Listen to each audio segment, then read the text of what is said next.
कि निकलते हैं तो बीवी का फोन कब आता है, क्या कहती हैं? देखिए, बीवी का फ़ोन नहीं आता है, किसी का फ़ोन नहीं आता है। हाँ। मेरी बेटी 2 बेटी है, हाँ। उसका फ़ोन आता है जब स्कूल से लौटती है। किस क्लास में है? एक 6 में है हाँ। और एक 2 में है। ठीक है, क्या कहती तो हैं? दोनों वही फ़ोन करती है कि पापा जल्दी इसको ख़त्म करो। उस वक्त क्या बनने का मन था कुणाल जी आपको जब पढ़ रहे थे आप? देखिए, जब मैं पढ़ रहा था तो लेक्चरर बनने का मेरी इच्छा थी और मैंने इग्नू में असिस्टेंट गेस्ट लेक्चरर के तौर पे काम भी किया था। काम किए थे आप? जी, गेस्ट हाँ। लेक्चरर था मैं, तो मुझे ये उम्मीद थी कि भाई मैं लेक्चरर बनूँगा और मैं नेट के लिए प्रिपरेशन कर रहा था। लेकिन हालात कुछ इस तरह से बनता गया कि मैं अब यहाँ हूँ।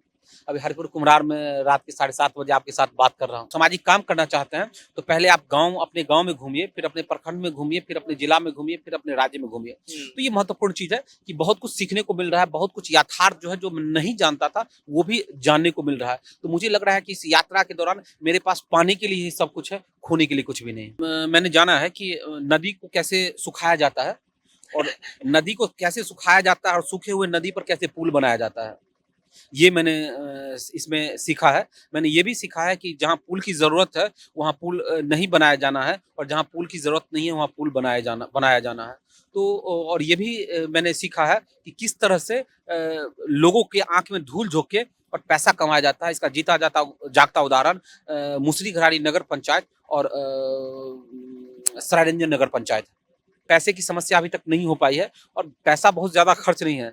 तिरपाल किसान परिवार से है, अपना तिरपाल है। ये कोई खरीदा हुआ तिरपाल नहीं है। ये 700 रुपए का फैन खरीदा हुआ है। तो खर्च ऐसा नहीं है कि हम 10 लाख, 5 लाख, 2 लाख, 1 लाख कर रहे हैं। न्यूनतम खर्च में आकाश के नीचे सो रहे हैं। कोई इस तरह का है नहीं। न्यूनतम खर्च में पीछे कोई मैं गाड़ी कहूँ नहीं आपको लगाए ना, वैनिटी में नहीं लगाए ना पीछे? वो तो देखने की चीज़ है। मेरी पर्सनल गाड़ी है और 1998 जो वर्ष था, उस साल में उस समय के जो मुख्यमंत्री थे, उनके ज़हन में आया कि गंडक परियोजना होनी चाहिए, जो एक नहर जो है भैंसा लोटन से लेकर और उसको खींच के यहाँ तक लाया जाए। 1971 में उसको अमली जामा पहनाया गया और यहाँ की ज़मीन को अधिग्रहण किया गया। और अभी मतलब 2-3 साल पहले जब माननीय स्थानीय विधायक थे, जल संसाधन मंत्री थे, तो उस पर काम शुरू हुआ। अब उस काम की विडंबना देखिए कि जमीन 1971 में अधिग्रहण हुआ और उस पर काम अभी हो रहा है, लेकिन सभी जगह पर जमीन अधिग्रहण नहीं हुआ है। हाउस टैक्स लिया जा रहा है, जमीन का केवाला करने के लिए जाया जाता है तो उस पर टैक्स ज्यादा लिया जाता है। बिजली बिल ग्रामीण क्षेत्र और शहरी क्षेत्र में 2 रुपए का अंतर है पर यूनिट, वो भी ज्यादा लग रहा है, लेकिन लोगों को उस अनुकूल सुविधा नहीं मिल पा रही है। तो लोगों में इस बात को लेकर भी रोष है कि आखिर क्यों, जब हम लोग ग्रामीण क्षेत्र के लोग हैं, क्यों हम लोग को नगर पंचायत बनाया गया है। जयप्रकाश नारायण मिट्टी से उन्होंने यहाँ की बिहार की मिट्टी से इंदिरा गांधी का सब्स्टिट्यूट खड़ा कर दिया था। तो ये कोई छोटी बात नहीं है। तो मुझे लगता है कि जयप्रकाश नारायण और राम मनोहर लोहिया दोनों को रिवैल्यूएट करने की जरूरत है। घड़ी की सुई इस ओर इशारा कर रही है कि 7:40 हो गए हैं। कुणाल कुमार जो आज लमसम 21 किलोमीटर चले हैं, वो अब आकर यहाँ पालथी मारकर बैठ गए हैं। और जब एक बार आप दिखा दीजिए सब, और जब हम इनसे पूछे कि रात को यही सोएंगे, तो बोले रोज रात को हम यही सोते हैं। हम इनसे पूछे कि सेफ्टी का कोई डर नहीं है, तो साहब ने कहा कोई दिक्कत नहीं है, हमको अब आदत हो गया है। और उसके बाद हमको लगा कि तमाम राजनीतिक बातों के इतर कुणाल जी से उनके जीवन के बारे में बात होना चाहिए। दिन भर तो राजनीति सरफुटौल हम लोग कर ही रहे हैं, लेकिन थोड़ा शाम को ये भी बात हो कि कुणाल जी जब चलते हैं, उनके घर वाले, उनकी बीवी, उनके बच्चे क्या बोलते हैं, उनकी माँ और उनके बाबूजी को उनका चिंता होता है कि नहीं। और जब शाम को यहाँ सोते हैं तो इस बात का भी डर लगता है कि नहीं कि सांप गोजर भी घूमता है, मर्दे काट लेगा, कुछ हो जाएगा आपको। कोई पॉलिटिकल बात हम नहीं चाहते हैं, खूब बढ़िया हवा बह रहा है। हम चाहते हैं कुणाल जी बताएं कि निकलते हैं तो बीवी का फोन कब आता है, क्या कहती हैं? देखिए, बीवी का फ़ोन नहीं आता है, किसी का फ़ोन नहीं आता है। हाँ। मेरी बेटी 2 बेटी है, हाँ। उसका फ़ोन आता है जब स्कूल से लौटती है। किस क्लास में है? एक 6 में है हाँ। और एक 2 में है। ठीक है, क्या कहती तो हैं? दोनों वही फ़ोन करती है कि पापा जल्दी इसको ख़त्म करो। 11 तारीख उसका बर्थडे है, तो हाँ। इसके लिए और भी ज़्यादा इंसिस्ट करते हैं कि जितनी जल्दी हो आप इसको ख़त्म कीजिए, यात्रा ख़त्म कीजिए, ख़त्म कीजिए। और कोई नहीं, और फादर हैं थोड़ा बीमार रहते हैं, हाँ। तो उनको लेके कंसर्न होता है। तो हाँ। कभी मैं ही फ़ोन कर लेता हूँ या बात कर लेता हूँ, बस यही। 11 मई को उनका बर्थडे मनेगा? अब देखते हैं, बर्थडे तो मनाएगी ही मनाएगी। मैं शामिल होऊंगा या नहीं होऊंगा, ये तो निर्भर करता है कि मेरी यात्रा समाप्त होती है या नहीं होती है। क्या हुआ दिन भर आज? तो अगर संक्षेप में कुणाल जी बताएं कि दिन भर 21 किलोमीटर का यात्रा कैसा रहा, क्या मिले, क्या सीखे, क्या पाए? कई पंचायतों में मैं घुमा हूँ और कुछ ऐसा पंचायत है जो रास्ते में मिला, आंशिक तौर पे मैं घूमा हूँ। तो देखिए स्थिति तो खराब है, बहुत ज्यादा खराब है। अभी एक गंडक परियोजना, एक नहर का निर्माण हो रहा था, उसके बारे में जो डेटा हमारे पास आया कि 1998 जो वर्ष था, उस साल में उस समय के जो मुख्यमंत्री थे उनके जेहन में आया कि गंडक परियोजना होनी चाहिए, जो एक नहर जो है भैंसा लोटन से लेकर और उसको खींच के यहाँ तक लाया जाए। 1971 में उसको अमली जामा पहनाया गया और यहाँ की जमीन को अधिग्रहण किया गया। और अभी मतलब 2-3 साल पहले जब माननीय स्थानीय विधायक थे, जल संसाधन मंत्री थे, तो उस पर काम शुरू हुआ। अब उस काम की विडंबना देखिए कि जमीन 1971 में अधिग्रहण हुआ और उस पर काम अभी हो रहा है, लेकिन सभी जगह पर जमीन अधिग्रहण नहीं हुआ है। मतलब सपोज कीजिए कि 1 किलोमीटर तक अधिग्रहण हो चुका है, फिर आगे 4 किलोमीटर नहीं हुआ है, फिर आगे 1 किलोमीटर हो गया है। तो वो जहां जहां हो चुका है वहां वहां काम शुरू हुआ है। और उस जब तक कि पूरा जमीन अधिग्रहण नहीं हो जाता है तब तक उस काम का तो कोई महत्व नहीं है, पानी तब तक तो नहीं छोड़ा जा सकता है। तो ये तो गलत है ना कि पहले तो आप अधिग्रहण कर लीजिए। और जो 1971 के समय में आपने अधिग्रहण किया था, उस समय का मुआवजा 60 रुपए या 4 रुपए प्रति कट्ठा हुआ करता था। अभी सरकार की नीति है कि भाई जो बाजार मूल्य है, जो चौगुनी कीमत पर किसान को भुगतान किया जाए। तो क्यों नहीं एक बार उस पर विचार किया गया कि जो जिन किसानों को 1971 में जमीन ली गई थी उनको इस तरह का मुआवजा दिया जाए, या पूरा भैंसा लोटन से लेके यहाँ तक के जमीन को अधिग्रहण कर लिया जाए, उसके बाद काम शुरू किया जाए। ये किया जा सकता था। तो ये एक दुर्भाग्यपूर्ण चीज आई है जो लोगों ने बताया है। इसके अलावा हमारे यहाँ जो मुसरी खराड़ी नगर पंचायत बनाया गया है, इसमें क्या हुआ कि नगर पंचायत की क्राइटेरिया को हम पूरा नहीं करते थे, मतलब यहाँ के लोग पूरा नहीं करते थे। अब कुछ ग्राम पंचायत को काट के उसमें तो शामिल कर दिया गया है। हाउस टैक्स लिया जा रहा है, जमीन का केवाला करने के लिए जाया जाता है तो उस पर टैक्स ज्यादा लिया जाता है। बिजली बिल ग्रामीण क्षेत्र और शहरी क्षेत्र में 2 रुपए का अंतर है पर यूनिट, वो भी ज्यादा लग रहा है, लेकिन लोगों को उस अनुकूल सुविधा नहीं मिल पा रही है। तो लोगों में इस बात को लेकर भी रोष है कि आखिर क्यों, जब हम लोग ग्रामीण क्षेत्र के लोग हैं, क्यों हम लोग को नगर पंचायत बनाया गया है। तो ये सब चीजें हैं जो आज जो हमने यात्रा की है इस दौरान समझ में आया है। और पानी की समस्या तो सब जगह है, सब जगह है। मतलब इससे ज्यादा असफल योजना कुछ हो ही नहीं सकती है। तो ये 3 चीजें हैं जो कमोबेश सब जगह निकल के आ रहा है। और एक गंगापुर में भी आश्चर्यजनक चीज था कि एक स्कूल के बारे में, कि स्कूल 1959 का स्कूल है और 2011 में +2 का उसको एफिलिएशन मिल गया, कोड मिल गया, लेकिन अभी तक भवन निर्माण नहीं हो पाया है।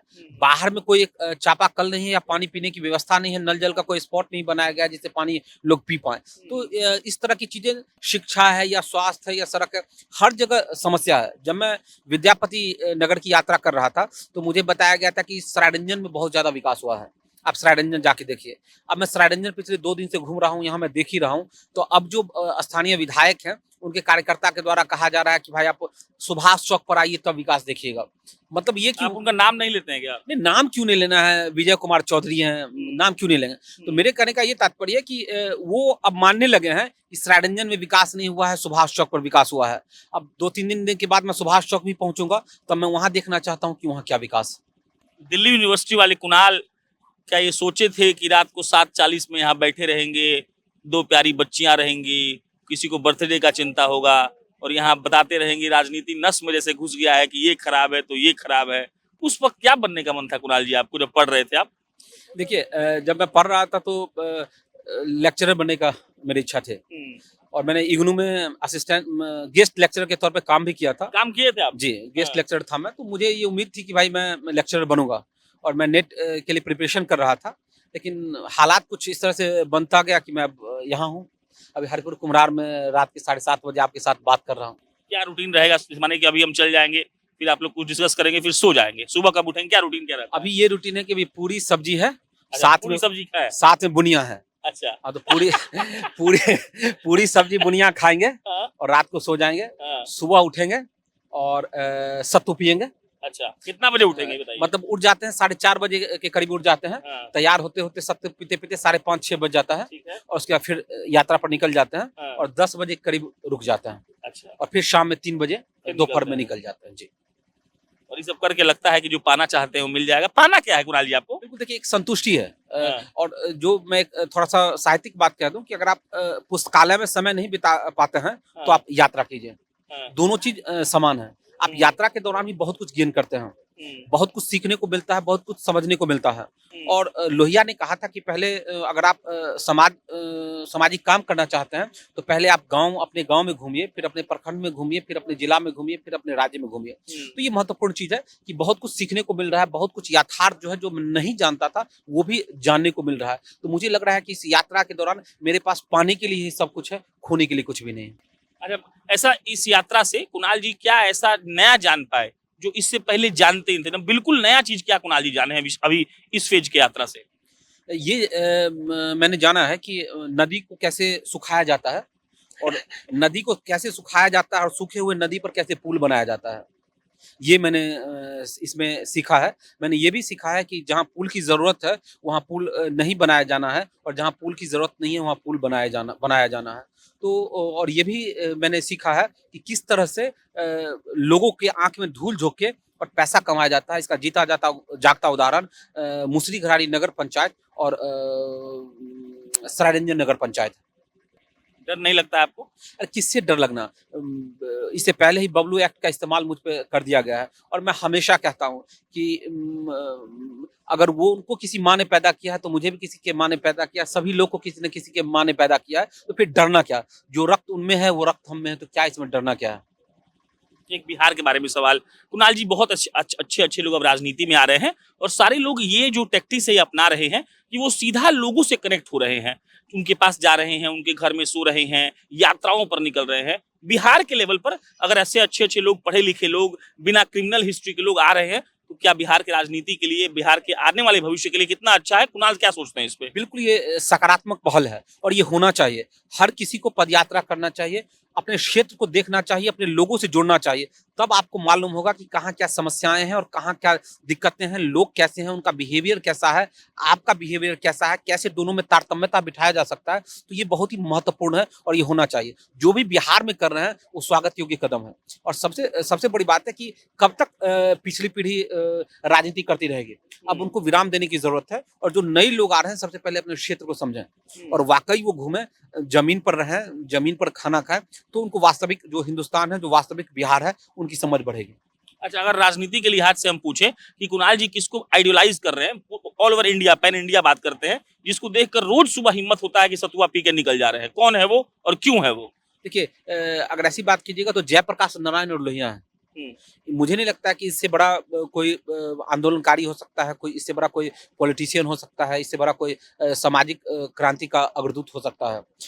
जयप्रकाश नारायण मिट्टी से उन्होंने यहाँ की बिहार की मिट्टी से इंदिरा गांधी का सब्स्टिट्यूट खड़ा कर दिया था। तो ये कोई छोटी बात नहीं है। तो मुझे लगता है कि जयप्रकाश नारायण और राम मनोहर लोहिया दोनों को रिवैल्यूएट करने की जरूरत है और उनका जो काम है सही ढंग से उनको समीक्षा करने की जरूरत है और उनसे सीख लेने की जरूरत है। उनसे बड़ा मुझे नहीं लगता कि बिहार की किसी भी नई राजनीति करने वाले के लिए कोई दूसरा आदर्श हो सकता है।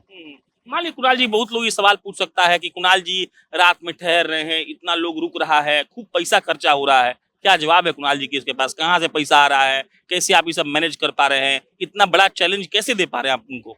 देखिए, पैसा के लिए तो मैं दो चीज स्पष्ट कर देता हूं कि मैं कोई गवर्नमेंट सेक्टर में ठेकेदारी नहीं करता हूं, मैं कोई गवर्नमेंट का काम नहीं करता हूं, इसलिए कोई गलत कमाई की कोई संभावना नहीं। मैं टैक्स पेयर हूं, मैं गवर्नमेंट को टैक्स देता हूं। मेरी कमाई है, मेरे साथ मेरी मित्र मंडली है, कुछ सामाजिक कार्यकर्ता हैं, लोग हैं जो मदद कर रहे हैं और आगे भी जो भरोसा दे रहे हैं कि मदद करेंगे। तो पैसे की समस्या अभी तक नहीं हो पाई है और पैसा बहुत ज्यादा खर्च नहीं है। तिरपाल किसान परिवार से है, अपना तिरपाल है, ये कोई खरीदा हुआ तिरपाल नहीं है। ये 700 रुपए का फैन खरीदा हुआ है। तो खर्च ऐसा नहीं है कि हम 10 लाख, 5 लाख, 2 लाख, 1 लाख कर रहे हैं। न्यूनतम खर्च में आकाश के नीचे सो रहे हैं, कोई इस तरह का है नहीं। न्यूनतम खर्च में पीछे कोई गाड़ी नहीं लगाए ना, वैनिटी में नहीं लगाए ना पीछे? वो तो देखने की चीज है। मेरी पर्सनल गाड़ी है और राकेश भैया की गाड़ी है, राजीव चा की गाड़ी है, अमित भैया की गाड़ी है, सत्यम की गाड़ी है, अंगद की गाड़ी है। जो अपने अधिकतर गाड़ियां वही हैं जो अपने लोगों की गाड़ियां हैं, कन्हैया जी की गाड़ियां हैं, कुछ एक गाड़ियां रेंट की हैं, बाकी सब अपनी गाड़ियां हैं। तो कोई ऐसा ज्यादा खर्च अभी नहीं हम कर रहे हैं। जो बेसिक खर्च है उसी में हमारा काम चल रहा है। अब सत्तू पी रहे हैं तो इसमें कुछ है नहीं।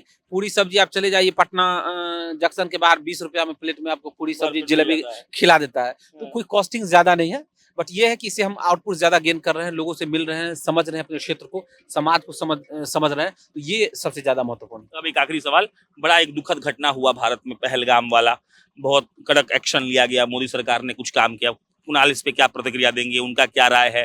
पहली बार नहीं है, कई सौ लोग, कई हजार फौजी सिविलियंस अब तक कश्मीर में मारे गए हैं और वो आतंकवादी गतिविधियां कभी नहीं रुकती हैं। कुणाल जी क्या सोचते हैं इस पे? देखिए ये काफी दुर्भाग्यपूर्ण है और भारत को कठोर कदम उठाना चाहिए, जितना कठोर हो सकता है उठाना चाहिए। आज इजराइल के साथ इतनी बड़ी घटनाएं लगातार होती रहती है, लेकिन वो प्रत्युत्तर देने में कभी नहीं चूकता है और जिसका फायदा उसको मिलता है। तो मुझे लगता है कि भारत को भी एक बार बहुत कठोर प्रत्युत्तर देना चाहिए, इसकी आवश्यकता है। चलिए, अब समझ लीजिए आप कि कोई आदमी कैसे नेता बनता है। मेरी आखिरी टिप्पणी यही रहेगी कि सबको लगता है कि सबसे आसान प्रोफेशन है पॉलिटिकल लीडर बन जाना। लोगों को लगता है कि आपको क्या करना है, सिर्फ जाकर वोट ले आना है। लेकिन जब आप ऐसे रात में बैठेंगे उन लोगों के साथ जो कहेंगे कि ये भी कर लीजिए, वो भी कर लीजिए, सुबह किसी के घर पे हाथ जोड़कर वोट मांगने जाएंगे, तब आपको ये समझ में आ जाएगा कि अगर इस दुनिया में कोई सबसे बड़ा, सबसे हार्ड प्रोफेशन है तो वो पॉलिटिकल लीडर बनना है। धन्यवाद।